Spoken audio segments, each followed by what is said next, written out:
আজকে আমরা যেটা পড়তে চলেছি সেটা ক্লাস 11 এর একটা খুব ইম্পর্টেন্ট টপিক নিয়ে আলোচনা করব, যার নাম হচ্ছে ভার্টিক্যাল মোশন। ভার্টিক্যাল মোশন বা উলম্ব গতি, যদি বাংলায় বলি সেটা হচ্ছে উলম্ব গতি। কি সেই উলম্ব গতি সেটা যদি একটু ডিসকাস করার চেষ্টা করি, তাহলে যেটা হবে সেটা দেখো। ধরে দেখো একটা বল আছে এবং এই বলটাকে আমরা আমি মেঝেতে দাঁড়িয়ে আছি, এই বলটাকে উপর থেকে ওঠানোর চেষ্টা করবো। অবশ্যই একটা জিনিসকে যদি উপর থেকে ওঠাতে চান, সিম্পল এইভাবে উঠছে আবার ব্যাক করে চলে আসছে, এইভাবে উঠছে আবার ব্যাক করে চলে আসছে। কি হচ্ছে ব্যাপারটা বলি, আমি এই বস্তুটাকে একটা বেগ দিয়ে ওপর থেকে তুলছি, একটা ভেলোসিটি দিয়ে ওপর থেকে তুলছি। ধরে যাক এই ইনিশিয়াল ভেলোসিটিটা হচ্ছে ইউ, যে ইনিশিয়াল ভেলোসিটিতে পার্টিকেলটা ওপর থেকে উঠছে। যদি পার্টিকেলটা ওপর থেকে ওঠে তাহলে ওর মোশনটা আছে ওপর থেকে, এবং সব জায়গাতে পার্টিকেলটার উপর একটা গ্র্যাভিটি কাজ করছে, এবং গ্র্যাভিটিটা হচ্ছে নিচের দিকে জি কাজ করছে, অ্যাক্সেলারেশন ডিউ টু গ্র্যাভিটি। মোটামুটি ভ্যালুটা হচ্ছে 10 মিটার পার সেকেন্ড স্কয়ার। এই গ্র্যাভিটিটা সবসময় নিচের দিকে কাজ করছে, কারণ আমরা জানি মহাকর্ষ বল বা গ্র্যাভিটেশনাল ফোর্স এক্ষেত্রে এফেক্টিভ, এবং গ্র্যাভিটেশনাল ফোর্সের জন্যই ও কেবল নিচের দিকে টানছে পার্টিকেলটাকে। তাহলে আমরা এটা গ্র্যাভিটেশনাল অ্যাক্সেলারেশন বলে থাকি, যেহেতু মোশনটা আপওয়ার্ড আর একটা নেগেটিভ অ্যাক্সেলারেশনের নিচের দিকে আছে। ভালো করে বুঝবি, যেহেতু পার্টিকেলটাকে আমি ওপর থেকে ছুড়েছি কিন্তু গ্র্যাভিটি ওকে নিচের দিকে টানছে, তাই এই জিটা, এই অ্যাক্সেলারেশনটা বেসিক্যালি এই পার্টিকেলের জন্য হবে রিটার্ডেশন, কারণ এই গতিটার বিরুদ্ধে এই অ্যাক্সেলারেশনটা আছে। গতির বিরুদ্ধে অ্যাক্সেলারেশন মানে আমরা এটাকে রিটার্ডেশন বলতে পারি। So due to this retardation এই পার্টিকেলটা যত উপর থেকে উঠবে, যত আস্তে আস্তে আস্তে আস্তে উপর থেকে উঠছে, তত ওর বেগটা কমতে যাচ্ছে, ওর ভেলোসিটিটা কমতে যাচ্ছে। একদম টপমোস্ট পয়েন্টে গিয়ে আলটিমেটলি ওর ভেলোসিটিটা হয়ে যাবে হচ্ছে 0, যেখানে টপমোস্ট পয়েন্ট মানে ওর থেকে বেশি হাইট আর ও উঠছে না, বিকজ প্রথমে ওর ইনিশিয়াল ভেলোসিটি ইউ ছিল, সেই ভেলোসিটি নিয়ে ও আস্তে আস্তে উপর দিকে উঠছিল। কিন্তু যেহেতু একটা নেগেটিভ অ্যাক্সেলারেশন, উল্টো দিকে একটা অ্যাক্সেলারেশন আছে যেটা ওর গতিটাকে কমানোর চেষ্টা করছে, তাই ম্যাক্সিমাম হাইটে উঠে আলটিমেটলি ওর বেগটা 0 হবে, ওর ভেলোসিটি 0 হবে। তাহলে এখন টপমোস্ট হাইট যেটা আমি বলছি, এই হাইটটাকে যদি আমি এই নামতে, তাহলে এই হাইটে গিয়ে ওর ভেলোসিটি হয়ে গেল 0। সো দেখা যাক একটু আমরা ক্যালকুলেশন যদি করে থাকি, তাহলে আমি আপাতত কি পেলাম সেটা যদি একটু লিখি, সেটা যে টোটালটা একদম ভালো মতো দেখা যাচ্ছে, একদম ঠিক আছে। তাহলে এবার যদি আমরা কি কি পেলাম সেটা যদি একটু লক্ষ্য করি, দেখো এই মোশনের ক্ষেত্রে ইনিশিয়াল ভেলোসিটি, এই ইনিশিয়াল ভেলোসিটিটা হচ্ছে ইউ। এই মোশনটা শেষ হচ্ছে তখন ফাইনাল ভেলোসিটি, যেটা আমরা ভি বলছি, আলটিমেটলি ভিটা 0, কারণ এইখানে কি ওর বেগটা 0। আচ্ছা, এবার এখানে একটা রিটার্ডেশন আছে, এবং রিটার্ডেশনটা হচ্ছে বেসিক্যালি জি। তাহলে আমাদের রিলেশনটা হচ্ছে, যদি আমি এরকম করি, v equals to u plus 80 হচ্ছে আমাদের নরমাল রিলেশন। তাহলে ওই টপমোস্ট পয়েন্টে গিয়ে ওর ভেলোসিটি 0 হচ্ছে, এই নিচের পয়েন্টে ওর ভেলোসিটি ছিল u মাইনাস, আমি বলতে পারি gt1 করলাম, বিকজ g কেন করছি, মাইনাস g কেন করছি, বিকজ এই অ্যাক্সেলারেশনটা কিন্তু এর ক্ষেত্রে রিটার্ডেশন হবে। এই রিটার্ডেশনটাই কিন্তু আলটিমেটলি ওকে উপরে ওঠার বেগটাকে আস্তে আস্তে কমাবে। সো একদম টপমোস্ট পয়েন্টে গিয়ে বেগটা 0। সো টপমোস্ট পয়েন্টে যেতে ওর টাইম লাগলো u/g। সো এইখান থেকে এখানে পৌঁছাতে টাইমটা লাগছে t1 ইকুয়ালস টু u/g। আমি আপনাদের লিখে রাখছি, টাইম টেকেন টু রিচ টপে পৌঁছাতে ওর টাইম লাগছে u/g। নেক্সট হচ্ছে এবার ওই এই যে টপে যে পৌঁছালো, এখানে গিয়ে ও বেসিক্যালি হাইটটা তো এই হাইটটাই যদি আমরা বের করি, তখন এই রিলেশনটার ক্ষেত্রে আমরা কি কি করবো দেখো। আমরা এই রিলেশনটা ইউজ না করতে, আমরা যদি ডিসপ্লেসমেন্টটা জানি, তাহলে আমরা বেসিক্যালি রিলেশন ইউজ করবো হচ্ছে v² = u² + 2as 0 equals to u square minus 2g h টাইপের কোয়ান্টিটি, এটাকে আমি ক্যাপিটাল H দিয়েছি, এটা হচ্ছে ম্যাক্সিমাম হাইট। তাহলে এই হাইটটা কত হবে? এই হাইটটা হবে u স্কয়ার বাই 2g। তাহলে ম্যাক্সিমাম হাইট h ম্যাক্সও বলতে পারো, এটা হবে u square by 2g maximum height. এর থেকে বেশি হাইটে কিন্তু আলটিমেটলিও উঠছে না। এবার টপ মোস্ট পয়েন্টে যখন পৌঁছে গেল, এরপরে ওর একটা জিরো হয়ে গেছে, এবারে ও কিন্তু জিরো বেগ নিয়ে যেহেতু তখন একটা অ্যাক্সেলারেশন আছে, তাহলে আলটিমেটলি আবার নিচের দিকে পড়বে এবং নিচের দিকে পড়তে পড়তে আলটিমেটলি ওর ভেলোসিটিটা বাড়তে থাকবে। দেখা যাক সেটা যদি ক্যালকুলেট করি। এবার আমরা এতটুকু মধ্যে যেটা করলাম সেটা হচ্ছে বেসিক্যালি আপওয়ার্ড মোশন। দেখো উপর থেকে ওঠার ব্যাপারটাই কোশ্চেন।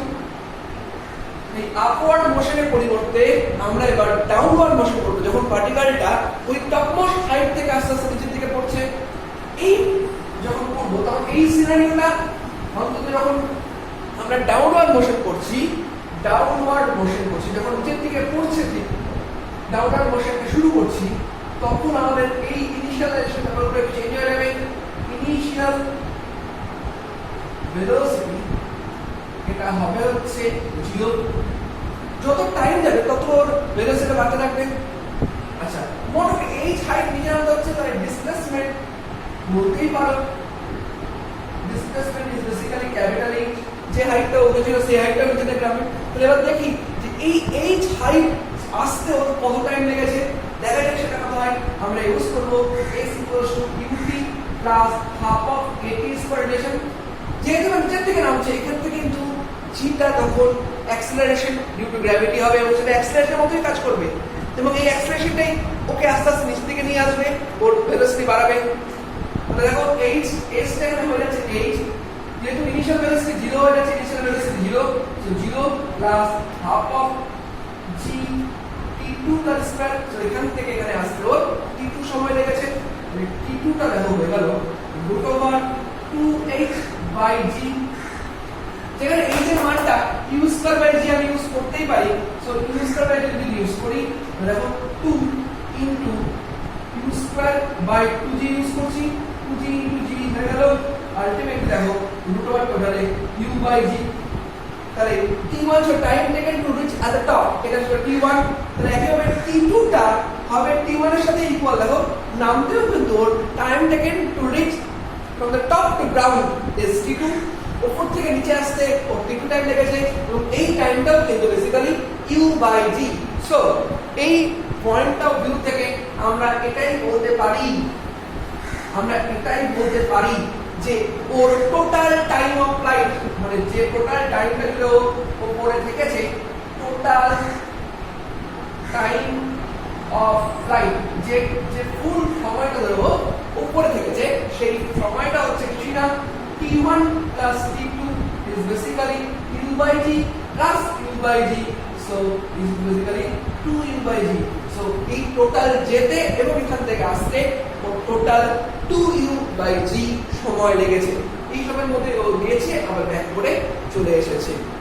আচ্ছা, এবার দেখবে একদম নিচের পয়েন্টে এসে ওর ভেলোসিটিটাই বা কত হচ্ছে সেটা আমি একটু পয়েন্ট আউট করার চেষ্টা করি। দেখো সেটা কি এরকম নয়।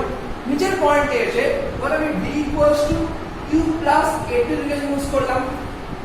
vটা আমাদের কোথায় নিচের পয়েন্টে, ইনিশিয়াল যখন পয়েন্টটা শুরু হচ্ছে এখান থেকে জাম্প করছে, এখানকার ইনিশিয়াল ভেলোসিটি হচ্ছে 0 plus g something t2 point, এখান থেকে নিচে আসতে t2 সময় লেগেছে। সো দেখো g ইনটু t2 মানে হচ্ছে u by g, simple u by g টা বসিয়ে দিলাম।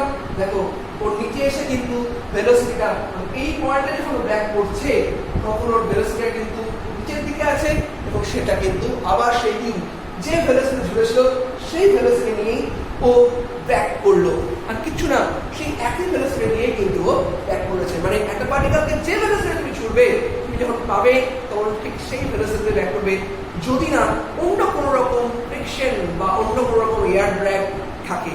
আমরা যেহেতু এয়ার ড্র্যাগ পাই, ফ্রিকশন পাই, এই ব্যাপারগুলোর মধ্যে যখন আমরা পরবর্তীকালে আলোচনা করবো তখন হয়তো এক্সাক্ট রেজাল্টটা আরেকটু অন্যরকম আসবে। বাট এইসব যদি না থাকে, যে ভেলোসিটি পার্টিকেলকে ধরা হয়েছিল, পার্টিকেল যখন তোমার হাতে এসে পৌঁছাচ্ছে তখন ওর ভেলোসিটি তাই থাকে। আরেকটা পয়েন্ট এখান থেকে একটু খুব ইম্পর্টেন্টলি আলোচনা করতেই হবে আমাদের, আর বেশি জায়গা আমাদের লাগবে, আমি জিনিসটাকে এখানে লিখে দিচ্ছি। কথা হচ্ছে যে দেখো এটা হচ্ছে এইচ, ক্যাপিটালাইজেশন ম্যাক্সিমাম। সাপোজ ধরো আমি বলছি এই পার্টিকেলটা একসময় এখানে থাকবে, ভালো করে ব্যাপার, এই হাইটটা সাপোজ ধর স্মল এইচ, এই হাইট পুরো হচ্ছে স্মল এইচ, আর এটা স্মল এইচ হাইট আছে, ভালো করে করো। যদি স্মল এইচ এর মান, যদি স্মল এইচ এরকম কোনো হাইট হয় যেটা লেস দ্যান ক্যাপিটাল এইচ, মানে ম্যাক্সিমাম হাইটের থেকে কম যে কোনো হাইটে কিন্তু পার্টিকেলটা দুটো সময় থাকবে। দেখো পার্টিকেলটা উঠছে তো, দুটোর সময় একবারও এই পয়েন্টটা ক্রস করবে তখন ভেলোসিটি এদিকে থাকবে, আবার নামার সময় ঠিক এই পয়েন্টটাই ক্রস করবে তখন ভেলোসিটি নিচের দিকে থাকবে। যে কোনো পয়েন্ট যেটা অন্তত ম্যাক্সিমাম হাইটের থেকে কম, এরকম যে কোনো পয়েন্টে পার্টিকেলটা অন্তত দুবার আসবে। সো এই দুটো টাইমের মধ্যেকার ব্যবধান, এই দুটো টাইমের মধ্যেকার ডিফারেন্সটা আমরা একটু এখানে বের করব। দেখা যাক সেটা কি করে বের করতে পারি। মানে s ut plus half of at square রিলেশনটা আমি ইউজ করছি। এখন আমরা দেখো হাইটটা হচ্ছে h, যেহেতু ডিসপ্লেসমেন্ট হচ্ছে নিচে ওর ভেলোসিটি ছিল u, সো আমি বলতেই পারি ut minus half of gt square, because আমি আপওয়ার্ড মোশনটা কনস্ট্যান্টের মধ্যে নিয়ে এসেছি, তখন কিন্তু ওর উপর যে গ্র্যাভিটিটা আছে সেটা নেগেটিভ, বিকজ উল্টো দিকে আছে। সো এখানে যদি বসিয়ে দাও তাহলে দেখো কত আসছে 2h equals to 2ut minus gt square.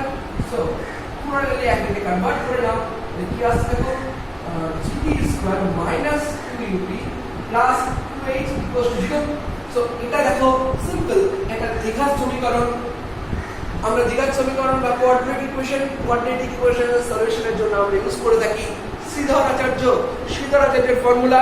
সেই কোঅর্ডিনেট ইকুয়েশন ফর্মুলাটা যদি এখানে বসিয়ে দিই, থিটা দেখো কি আসছে -b, so basically 2u plus minus root over b square, মানে 4u square minus 4ac 4 into a into c by 2a। দেখো বেসিক্যালি এইরকম টাইপের একটা ফর্মুলা আমরা দেখতে পেয়েছি। উপর থেকে একটু কমন টার্ম নিই, এই রুট ওভার থেকে 2 কমন, টোটাল থেকে 2 কমন নিই, তাহলে দেখো কি আসছে না u plus minus root over u square minus 2gh by g টাইপের একটা কোয়ান্টিটি আমরা বলতেই পারি। সো দেখো এই মানে হচ্ছে প্লাস মাইনাস এর অর্থ হচ্ছে, যেহেতু আমি বললাম যে কোনো একটা ফিক্সড হাইট, যে হাইটটা পার্টিকেলটা রিচ করেছে এবং সেই হাইটটা হচ্ছে ম্যাক্সিমাম হাইটের থেকে কম, এই রকম পয়েন্টে পার্টিকেলটা দুবার আসবে। সেই দুটো টাইম হচ্ছে একটা প্লাস দিয়ে আর একটা মাইনাস দিয়ে।